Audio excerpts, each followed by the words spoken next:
بسم اللہ الرحمن الرحیم۔ السلام علیکم اسٹوڈنٹس۔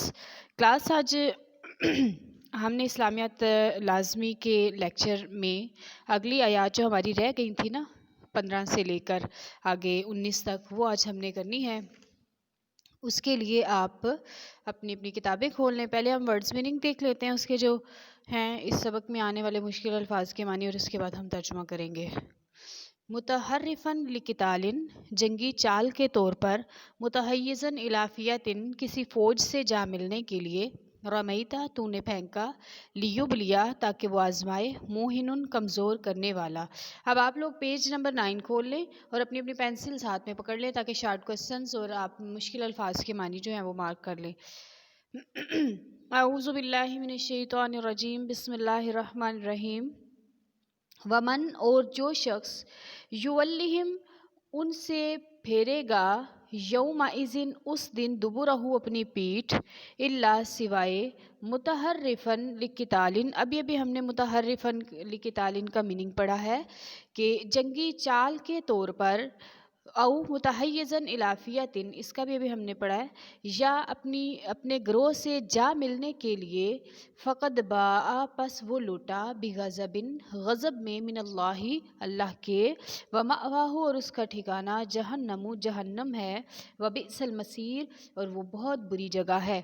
یعنی پیٹھ پھیرنا جنگ سے یہ بزدلی کی علامت ہوتی ہے نا، بزدلی شو کرتا ہے انسان۔ اور آپ کو پتہ ہے کہ اللہ پر ایمان رکھنے والا شخص جو ہے وہ کبھی بھی بزدل نہیں ہو سکتا۔ وہ جان کی قربانی دینے سے گھبراتا نہیں ہے، بلکہ وہ شجاع اور بہادری کا مظاہرہ کرتا ہے۔ اس لیے اللہ تعالیٰ کو یہ بات قطعاً ناپسند ہے کہ بروز جنگ جب کسی فوج سے آمنا سامنا ہو تو اللہ پر یقین رکھنے والا انسان جو ہے ان کو پیٹھ دے کر بھاگ جائے۔ اب یہاں پر جو اللہ تعالیٰ نے اس آیت میں فرمایا ہے کہ دو ایسی صورتیں ہو سکتی ہیں جس میں آپ جنگ سے پیٹھ پھیر سکتے ہیں۔ نمبر ایک یہ کہ اگر تو آپ نے کوئی جنگی چال چلنی ہے، یعنی آپ دشمن کو چکمہ دینا چاہتے ہیں تو آپ پیچھے ہٹیں اور پھر دوبارہ سے پوری قوت کے ساتھ حملہ کریں۔ یا پھر ایسا ہو سکتا ہے کہ اگر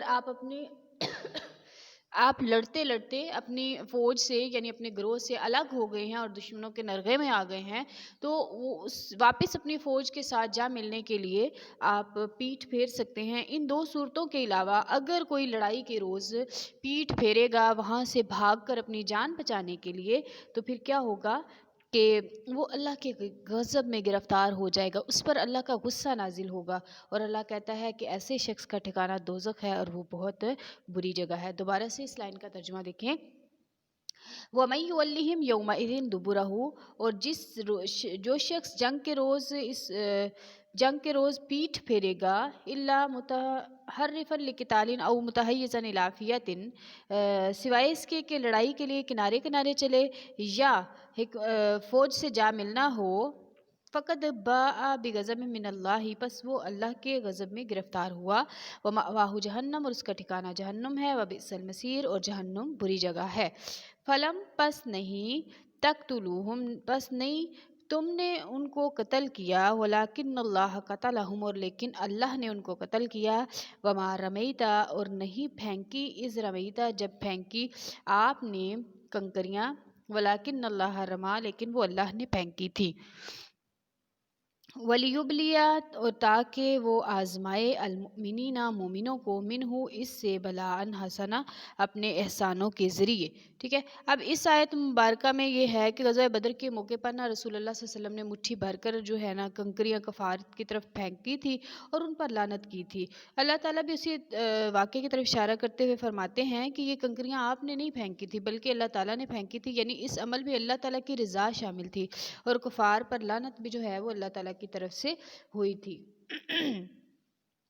اللہ تعالیٰ نے یہ جو اپنے احسان کیے ہیں، اللہ تعالیٰ چاہتا ہے کہ اس کے ذریعے سے اپنے بندوں کو آزما لے۔ اللہ تعالیٰ یہ دیکھنا چاہتے ہیں کہ آیا ان احسانات کا شکر بندے ادا کرتے ہیں کہ نہیں، یا اس کا کریڈٹ اپنے ہی حصے میں لے جاتے ہیں کہ یہ سب کچھ ہم نے کیا ہے۔ دوبارہ سے اس آیت کا ترجمہ دیکھیں۔ فَلَمْ تَقْتُلُوهُمْ وَلَكِنَّ اللَّهَ قَتَلَهُمْ، تم لوگوں نے ان کفار کو قتل نہیں کیا بلکہ خدا نے انہیں قتل کیا۔ وما رمیتا اذ رمیتا، اور جس وقت آپ نے کنکریاں پھینکی تھیں اور جب آپ نے پھینکی، ولکن اللہ رما، اور لیکن وہ اللہ نے پھینکی تھی، آپ نے نہیں پھینکی تھی۔ ولیبلی المؤمنین منہ بلاء حسنا، اس سے غرض یہ تھی کہ مومنوں کو اپنے احسانوں سے اچھی طرح سے آزما لے۔ ان اللہ، بے شک اللہ تعالیٰ، سمیع، سننے والا ہے، علیم، جاننے والا ہے۔ ذالکم، بات یہ ہے کہ وَأَنَّا، اور بے شک اللہ موہن، کمزور کرنے والا ہے، قید الکافرین، کافروں کی سازشوں کو۔ اور اللہ جو ہے کچھ شک نہیں کہ وہ کافروں کی چالوں کو کمزور کرنے والا ہے۔ ان اگر تستفتحوا، تم فتح چاہتے ہو محمد صلی اللہ علیہ وآلہ وسلم پر، فقد جاءکم الفتح، تو دیکھو فتح تمہارے قریب آ چکی۔ یہ تنزیہ بات جو ہے نا اللہ تعالیٰ نے کفار کو خطاب کرتے ہوئے کی ہے، اور آگے ان کو تنبیہ کی ہے کہ وَإِن تَنْتَهُوا، اور اگر تم باز آ جاؤ گے، تنتہو کو انڈر لائن کرے، اوپر لکھے باز آ جاؤ گے، فَهُوَ خَيْرٌ لَكُمْ، تو یہ بہتر ہوگا تمہارے لیے۔ وَإِن، اور اگر تعودوا، تم دوبارہ کرو گے، نعود، ہم بھی تمہیں دوبارہ سزا دیں گے۔ ولن، اور ہرگز تغنیا، کام نہ آئے گا، عنکم، تم سے، فیاتکم، تمہاری جماعتیں، شیئن، کچھ بھی، ولو کا صورت، اگرچہ وہ کتنی ہی کثیر کیوں نہ ہوں۔ وَأَنَّ اللَّهَ، اور بے شک اللہ تعالیٰ، مع المؤمنین، مومنوں کے ساتھ ہے۔ اس آیت مبارکہ میں تنزن اللہ تعالیٰ نے کفار سے کہا کہ اگر تم محمد پر فتح چاہتے ہو تو فتح تو قریب آ چکی ہے، بہتر ہے کہ تم جو ہے وہ باز آ جاؤ اپنے افعال سے، یہ تمہارے حق میں بہتر ہوگا۔ اگر تم نافرمانی کرو گے، دوبارہ سے مسلمانوں کو، نبی صلی اللہ علیہ وآلہ وسلم کو تنگ کرنے کی کوشش کرو گے، ان سے جنگ کرنے کی کوشش کرو گے، تو اللہ تعالیٰ کہتا ہے کہ میں دوبارہ تمہیں شکست دوں گا، دوبارہ سزا اور عذاب میں مبتلا کروں گا، اور اس سے بھی بڑی جماعتیں لے آؤ گے تو وہ تمہارے کچھ کام نہیں آئیں گی۔ اس لیے کام نہیں آئیں گی کیونکہ مومنوں کے ساتھ تو خدا ہے۔ دوبارہ سے اس آیت کا ترجمہ دیکھ لیتے ہیں۔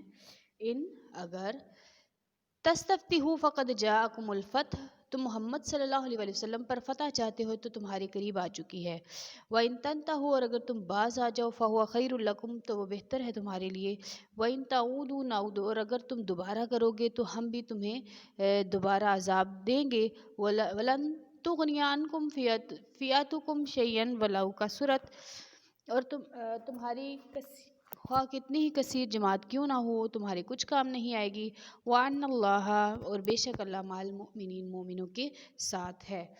اب جو یہ آیات میں نے آج آپ کو پڑھائی ہیں، ایک تو اس میں سے ہمیں یہ سبق ملتا ہے کہ ہمیں جو ہے نا بزدلی نہیں دکھانی چاہیے۔ مومن جو ہے وہ بزدل نہیں ہوتا، اللہ پر یقین رکھنے والا شخص بزدل نہیں ہوتا۔